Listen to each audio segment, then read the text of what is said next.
Ajde da kažeme za jedan drug tvoj dečko. Da li знаете вие дека Даниела има одено со бајага? Ама не баш бајага. Мислам, нека ви каже он.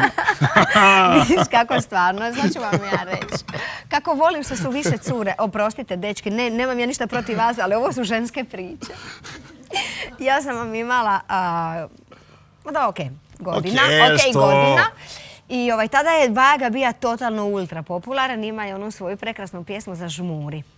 Ja sam dolazila kod prijateljice, družila sam se i točno nasuprot prozora bija je neki tip kojeg smo zvali Bajaga, bio je isti Bajaga. Ali isti, visoko, onako zgodan, lip. Ja njoj kažem, ja moram ufačkat njega.